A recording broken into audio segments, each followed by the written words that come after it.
Dr. Eric here from Chiropractic. So today or tonight, I want to thank you so much for joining me on this webinar on Kick the Sick.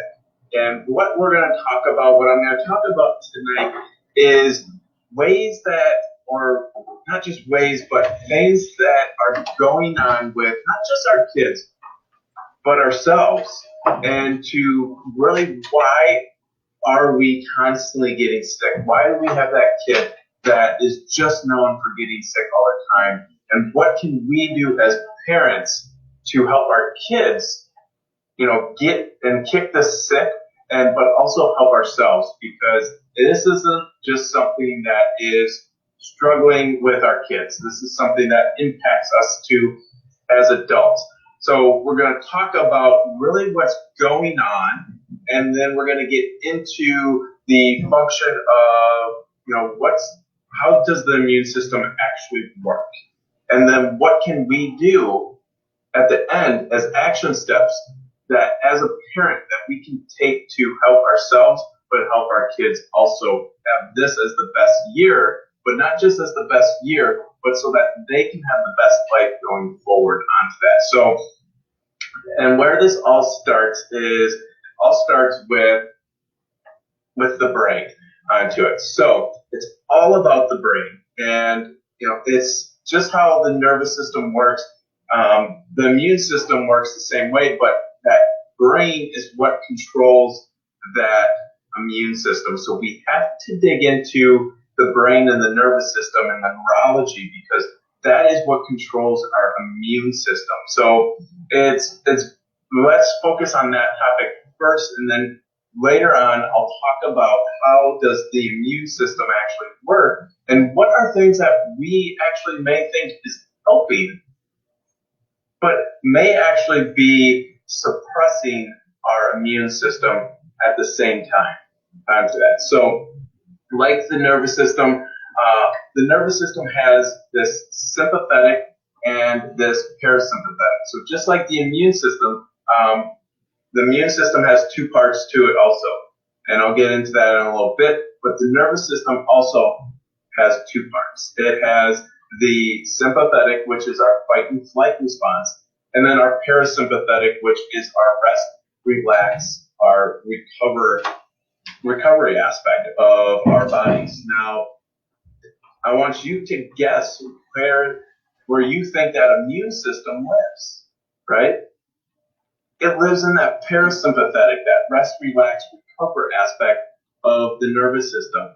And this is where we're going to get into why that's so important.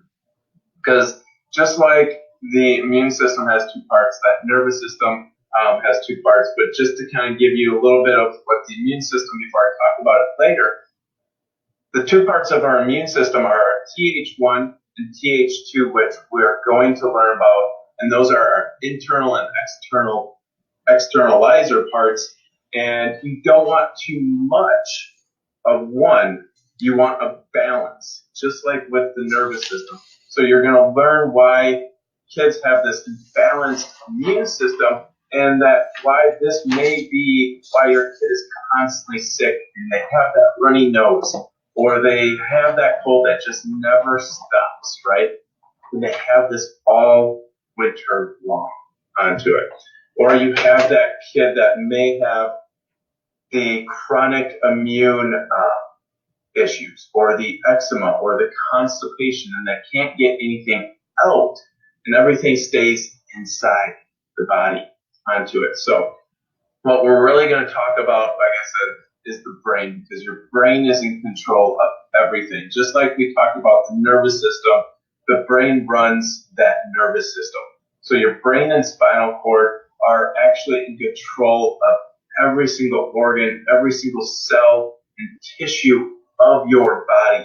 And when we talk about the gut-brain connection later, what really it is a brain-gut connection to it, because your brain is what connects to the gut and then relays that signal back to the gut and that stuff. So as some of you parents may know, 70% of our immune system actually originates in our gut. So let's make sure that we are paying really close to it, real close attention to the gut also onto it. So moving on. So this is a famous quote that I use in the office. I talk about in other workshops. I talk to parents. Is the function of the nervous system is to perceive the environment and coordinate the behavior of all other cells.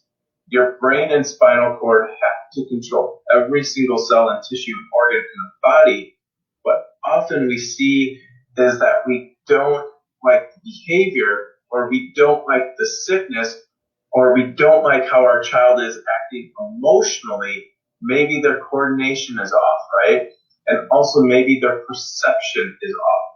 How they are perceiving something may be very different than how you and I perceive something, where they may perceive something as a very stressed situation, where we look at it as a perfectly normal situation. So we are going to talk about that. We're going to talk about how sometimes the nervous system gets stuck and the perception, the coordination, the behavior are off, and we'd like to give that output, that bad rep. But we have to actually look at the input that's going to the brain and why it is there in the first place onto it. So again, with the nervous system, there is two modes of operation. There is the sympathetic, which is your fight and flight response, and that is your innate, inborn response to stress. It is designed in everyone's body to be very short-lived. It is meant to turn on and turn off and go balance. So whatever threat is thrown your way, your sympathetic nervous system is then triggered, and your brain then dumps around 1,200 chemicals into your body, and every single cell in your body experiences that stress. Because if the body is in stress, it doesn't just impact one part, it impacts the whole body, because everything is connected within the body onto that. So your heart rate, this is where you'll see your heart rate raises, your blood that starts to pump from your internal organs to your external limbs. Your senses go up, your eyes get dilated, right? Your hearing issues and everything seems loud because you are more, receptive. You're more sensitive to that information. Your tactile senses get turned on. And what we're seeing is that instead of these getting turned on for a little bit, they're getting stuck on. And on the flip side of this, the immune system lives in the parasympathetic part of the nervous system, not the sympathetic. So where repair, recover, digestion is occurring, the immune system is also in that same part. So where sleep occurs, and why our kids require so much sleep,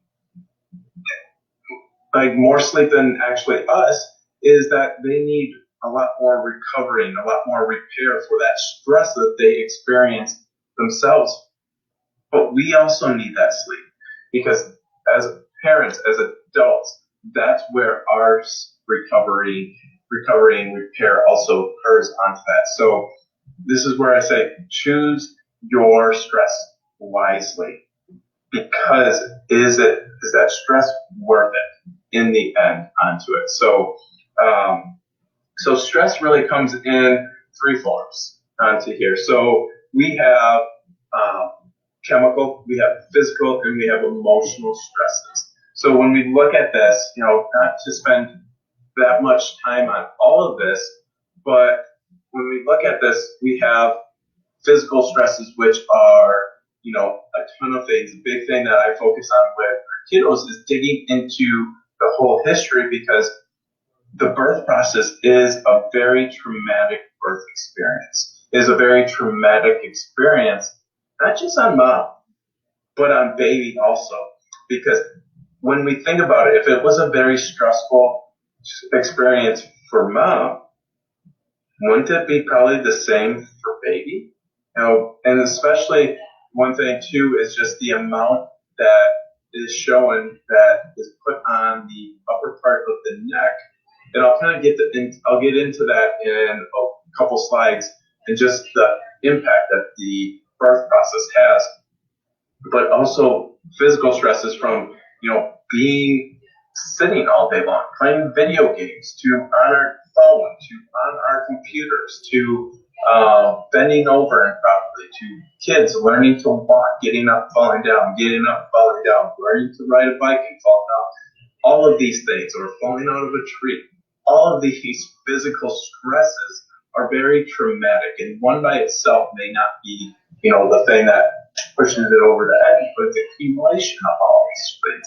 But then we get into chemical stresses, and this is to the foods that we're putting in our food, to what are into our bodies, to what are we drinking, what are we putting into our body as drinking. Even if we're having water, is that water contaminated?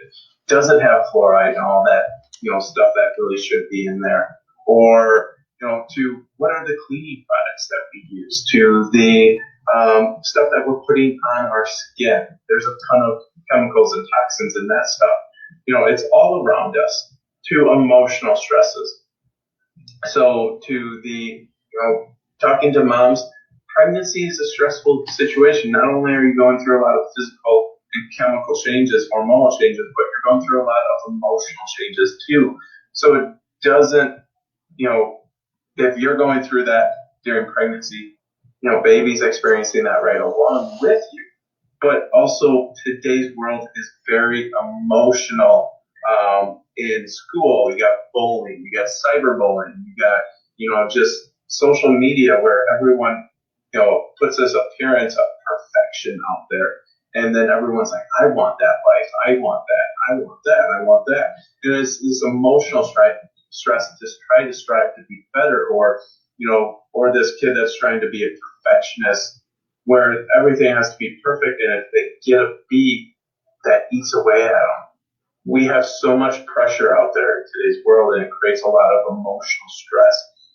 But then you have this big circle right here in the middle, and that is what we call subluxation.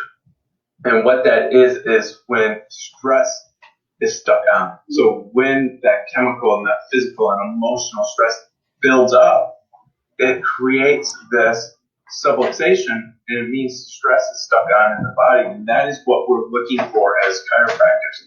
That is what we're looking for in the spinal cord, between the brain and the body back to the brain. If there is a disturbance or interference, it is that the stress is then stuck on preventing the brain from processing that information, and we're feeding it through the physical, chemical, and emotional stress. Because here is what we know, is that mothers have been given, they've given their nervous system to their babies. And if you're feeling stressed, like I mentioned, then you're not healing and repairing the way that it should. And then that can also then impede onto their development onto that. So it's one of those of just don't blame yourself, moms, because I know that you're doing the best for your kid, for your families onto that. And, but it's just, life happens and it's overwhelming onto that. And then we have the foods, like I mentioned, that we're putting into our body, and these all become, problem into it. So now moving on to a little bit more with the nervous system, this quote at the bottom, the function, or not the function, but that we can't be in growth and protection at the same time. Now, that is a representation of the nervous system. So meaning that we can't be in this parasympathetic part of our nervous system and the sympathetic part of our nervous system at the same time. So we can't be in this recover, rest, digest, heal, repair, and sleep phase of our nervous system, but also be in our fight and flight, freeze, stress, anxiety, worry state at the same time. So it's one of those that, we need to, our kids and us, we need to be predominantly in this parasympathetic part of our nervous system instead of being stuck on the stress response, being stuck in this sympathetic response. And when stress gets stuck there, what happens and where the problem becomes is we stop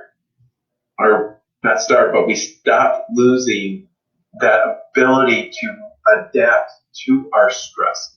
So we start losing that ability to stop adapting to our physical, chemical, and emotional stresses as they build up and build up and build up. So the most adaptable that we are the ones that, so the more adaptable we are, the more we can survive and thrive in today's world. When you can't repair from that stress of the day is when you start to then lose again that ability to adapt to that stress onto it. So if you've read up anything on the gut-brain connection, then you have to know that the vagus nerve is a huge part in that. Okay, this vagus nerve is a cranial nerve that actually exits. So you can see on here, it actually exits from the cranium and the skull and travels down the back of the neck and travels down into the thorax or the mid-back area and provides the rest, relaxation, the digestion function of our nervous system.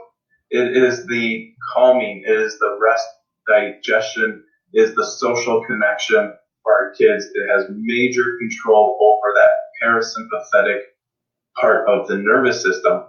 And there are 9 times more fibers running through this guy than there is any other nerve that goes back to the brain.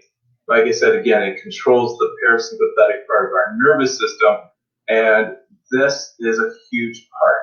And this is what a study has shown, that actually when we provide an upper neck, upper cervical adjustment, it actually stimulates this aspect of the nervous system and actually creates a rise in white blood cells by 10,000. That's huge. There's nothing else that provides a response like that within the immune system, within the nervous system, onto that 10,000 increase in white blood cell count after an adjustment onto it. So, and this is where it becomes a problem, because we typically don't know how much life that we have lost until we start to regain it back.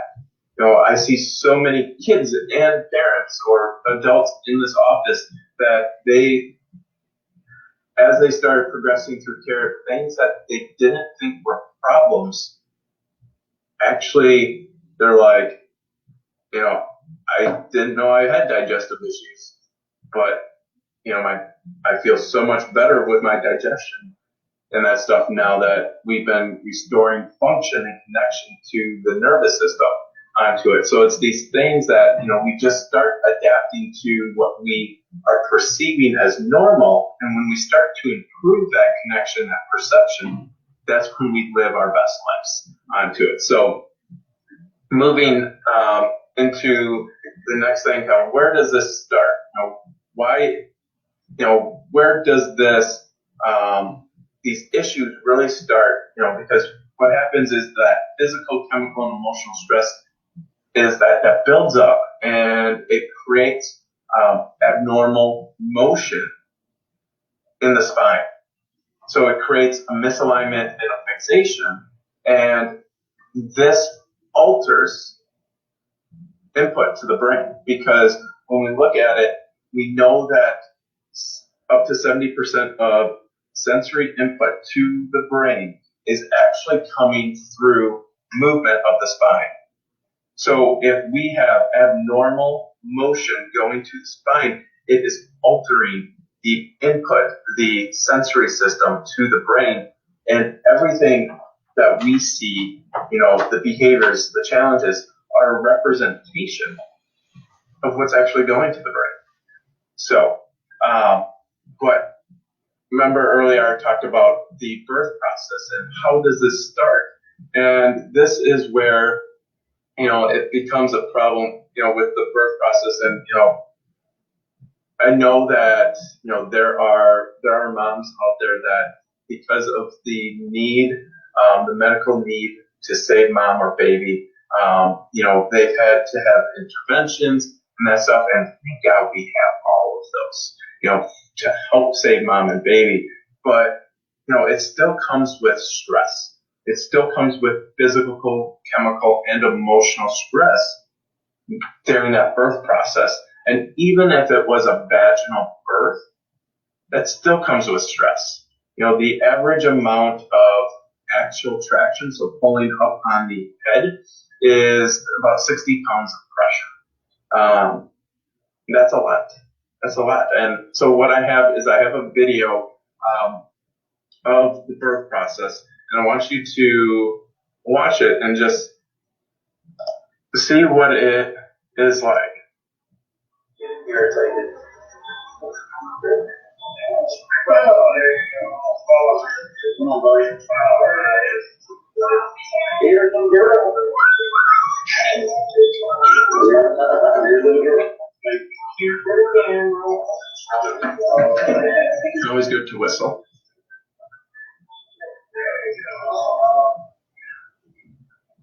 It's hard to watch, because, again, if we had to go through that process, thank God, for the safety of mom or baby. But, that is, if that was done 5 minutes later, it wouldn't be, allowed. That's abuse. But it's part of the process. It's something that, baby had to go through to be delivered into this world. But it's one of those that, just looking at it, you can tell that has to create some type of stress, right? Physical. And the vagus nerve that I talked about actually exits right out of the skull, right between those doctor's fingers. So if you're tractioning, pulling, twisting onto that head and neck, it compromises that vagus nerve, and it can diminish that parasympathetic response into the body. And that's why, in our office, we use state-of-the-art scans to look at that nervous system function. Because we'll have kids that come in, babies come in and they passed all their checks, in the hospital, but what they're not looking for is neurological function. They're not looking for that deeper neurological function. They may check reflex or something like that, but they're not checking the overall function of the whole nervous system. And you can see here that this is one of the scans that we use in our office, which, just to let you know, none of the scans that we use in the office are putting anything into the body. We're not taking anything out of the body. What this is doing is it's measuring temperature difference coming off of each side of the spine. This is measuring the autonomic function of our nervous system. So it's looking, do we have a stress response going on? And you can just see, look at this. We have all that stress right into that top part of the neck. That right there is an indication that this kid is not able to perceive information properly that is coming in and is altering the function of every single aspect of his body, because if his body's in stress, it is impacting 1,200 different chemicals are responding and impacting every single cell of the body. So if the body is under stress, the whole body is under stress onto it. So this is why we don't guess on anybody's health. We test everybody that comes into this office so we know what we need to focus on and how we can go about, addressing this and restoring function back to the nervous system. Now, to give you a little better indication here, this stuff on the right side, this shows you it breaks it down into, on the right side, we have the effects or the symptoms, possible symptoms that can arise when we have dysfunction or altered connection communication to the brain, or from the brain to the body, body back to the brain. And then on the middle here, we have all of these organs, glands, and tissues broken down on a regional basis. But everything is interconnected through the brain and the spinal cord here. That is our air traffic controller. Everything that is going to the brain is getting transmitted through that spinal cord onto it. So again, if we have any interference, it alters that information. And like I mentioned, the vagus nerve, you can see how the vagus nerve is exiting right here. And here is the top bone in our neck. You can see how close that is, that relationship from that vagus nerve to the bones in our neck. It is what controls that. So if we have any altered movement, it is going to impact that neurological response, that neurological perception of our bodies, and it's going to alter the sensory information going to our brain onto that. And again, that's what we then call, when we have stress on the nervous system, that is what we call subluxation. So subluxation, if you hear me talk about it, it means stress is stuck on. We are stuck in that sympathetic response, and our body is losing that ability to adapt and perceive to the stresses around it onto that. So, and what we see, what we typically see is we see that dyskinesia, so that abnormal movement or range of motion, referring to the spine. But then that alters the sensory information, which is that disapprobation, so that abnormal incoming messages that are coming in from our environment and getting sent up to the brain. Because we're perceiving movement, we're perceiving things all the time around us. If you think about it, it's one of those that, we see something, and we're taking in that information, but, when we close our eyes, how's our body perceiving things? It's perceiving it through position. We're perceiving what's happening around us, or where we are in space, through our movement, through our posture, and that's coming from that spine onto that. And then we have dysautonomia, which is that dysfunction along the autonomic part of our nervous system that is going to every single organ, gland, tissue, cell in the body. When we look at it, those organs, glands, and tissues are what releases chemicals. So if the body's under a state of stress, if the nervous system's under a state of stress, it's going to create those organs and glands to create a stress response. And then they're going to release, if they release chemicals or hormones, they're going to release their stress chemicals or hormones, and then create this vicious cycle that just stays on, that can't shut off onto it. And then the last one is dysphonesis, which is the abnormal energy or output, or the emotional behavior, the attention, the focus. That's the output. That's the behaviors. That's most likely what we're coming in trying to help, fix or to help with. And really, it all stems back to the first two here, and that is the ability to perceive and process information first. Because again, everything here is a result of what the brain's actually processing onto here. So when we start to clear these things up, we start to see that these outputs start to improve onto that. So, so moving on to the immune system onto here. Now, when we look at this, we have two parts of the immune system. Just like I was talking about two parts of the nervous system, we have two parts of the immune system also. So when we look at this, these two parts of the immune system also have an inverse relationship. They are inversely proportionate to each other, but they work together and they rely on each other. So we have that Th1, which are our first responders, okay? And they're our first responders. They're the firefighters that come in. They are those non-specific, generic, just part of that immune system that really goes in and tries to fight off or protect the body from whatever is trying to intrude. So that's the skin, that's your GI, that's your stomach acid, your mucous membranes, respiratory openings, barriers, things like that. That's your lymph nodes, your tonsils, adenoids. Those are things that are helping to try to protect. Those are those first responders coming in onto it. And so what that does, and what you'll see for like results of that, is you'll see vasodilation. You'll see that the blood vessels start to open up and expand because they need to get more blood flow to that area. Or you'll see heat. You'll feel like you're warmer, or you're really hot. You'll get a fever, inflammation, pus, rash, coughing, diarrhea, vomiting. These aren't bad responses when the body is responding the way that it should, and the immune system and the nervous system are functioning the way that they should. Those are actually the body's response of trying to fight off that, be that first responder to whatever is going on in the body. It's trying to get whatever is, attacking the body. It's trying to get it out, and the body responds appropriately.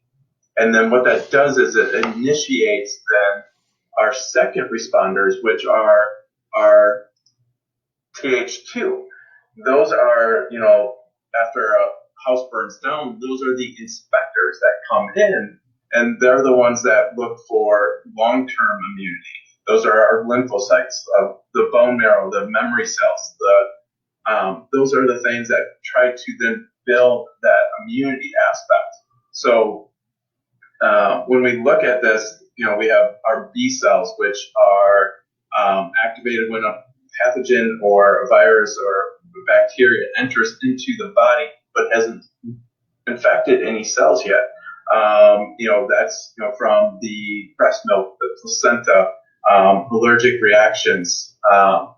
Then we have our T cells, which are the other part of our Th2 part of our immune system, and those are activated when the body has been infected.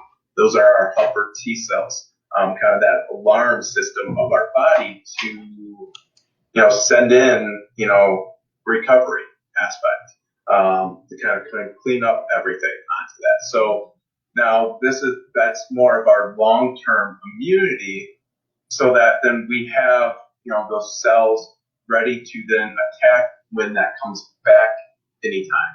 It remembers that we have those memory T cells that remember, that attack, and then it can be stronger next time. Unfortunately, what we see is that we tend to be very Th2 dominant, and we tend to see that first responders are reduced. We see that we tend to see suppression in our Th1 part of our nervous system, and those are things that, we'll see those kids that drag on, the colds drag on, the fevers drag on, the coughing, the sneezing drags on, because everything is backed up. The body can't get rid of it. It's all internalizing onto the body. And things that we know to decrease that Th1 response, that first responder response of the body, are fever reducer medications, or over-the-counter medications, antibiotics, anti-inflammatories, anti-vomiting medication, anti-diarrhea medications, cough suppressants, antihistamines, antacids, sugar. Sugar is a huge suppressant of the Th1, which is another reason that we see people get sick a lot during this time of the year, because we have holidays and there tends to be, grandma's apple pie, a lot of sweets, candy onto it. But we also have foods that are high in omega-6 and omega-9s, which are our pro-inflammatory, fatty or fats onto it. And that's very prominent in the American diet. But also magnesium deficiency can also shut down that response of Th1. And why this is a problem is because a lot of times we probably have taken, some of these things for ourselves, or we've given our kids them. But it's one of those that we're actually suppressing our immune system from truly functioning the way that it should, instead of allowing that immune system to function to its best or that full potential. So we're actually allowing things to drag on when we actually thought we were trying to help by taking the antibiotic or taking the fever reducer or the anti-inflammatory. And don't get me wrong, public announcement, there are situations where they're going to be necessary, but should it be something that we are reaching for every single time we get a fever, every single time we have, little aches and pains? Is that what's best? But now that we know things that actually suppress our Th1 response, what are things that actually increase that Th1 response, that actually help? And big thing here is chiropractic adjustments, because what chiropractic or neurologically based chiropractic does is it actually stimulates the parasympathetic and actually suppresses or starts to get decreased sympathetic response. And it helps to stimulate that vagus nerve, and it allows that Th1 system to do its job.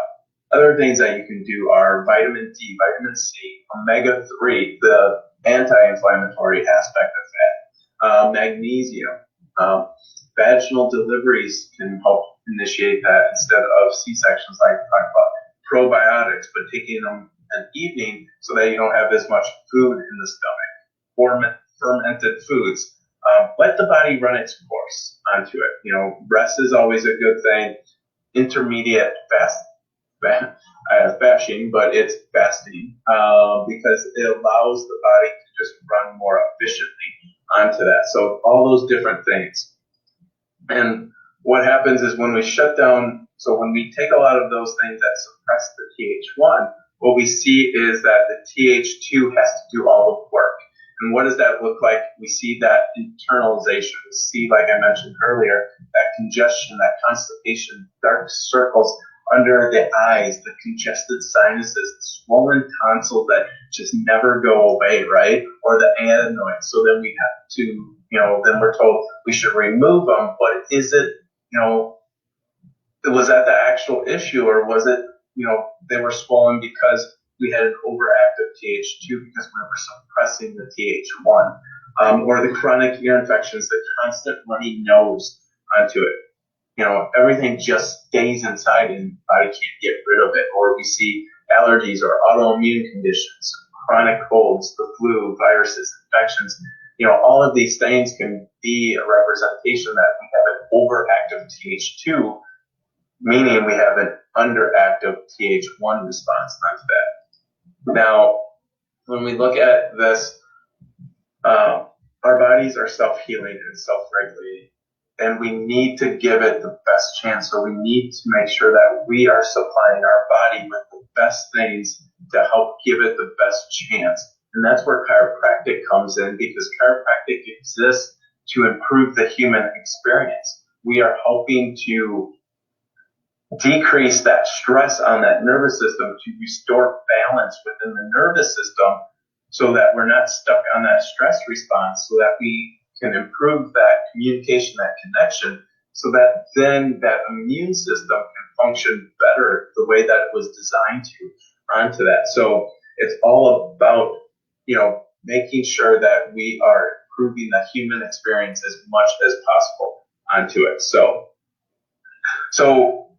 that's all that I have for content. What are action steps that you as parents can take? First one is never to stop asking questions. You have ultimate control over your health. You have ultimate control over your family's health. So always ask questions. I always say, if you are questioning something that someone's doing, ask them, why am I doing this? Why should I do this over this? Ask those questions onto it. Another big thing is, I talked about in the beginning, is those physical, chemical, and emotional stresses. So what can we do to reduce those 3 T's, those traumas, toxins, and thoughts? And those are, a laundry list of things that we can do, and that could be a talk for itself, but always trying to reduce some of those stresses that are just in our life. And then the third and the most important thing is getting your child scanned. Like I talked about earlier, we do neurological scans in this office so that we know how the nervous system is functioning, because honestly, I think every kid, every person in this world deserves to have a nervous system that is functioning to its best. So the nervous system can communicate and connect and perceive and function the way that it was designed to onto it. So this is why I think everyone deserves this opportunity. And if you give us a call and say that you watched this webinar, we would love to give you our VIP pricing for the initial aspect of our, the initial process of, which is a 2-day process, and find out, how can chiropractic help? Is there anything that we can address to make sure that not only do our kids have the best life, but that us as parents, us as adults, are able to have the best life possible also onto it. So give us a call, message us if you are interested into finding out how chiropractic can help more into just allowing our bodies to function better and be able to be as strong as possible for this winter, but not again just this winter, but going forward in life. So thank you everyone for joining me tonight. If you have any questions, put them in the comment section. I will answer them as they come in. Otherwise, thank you so much again. Everyone have a great night.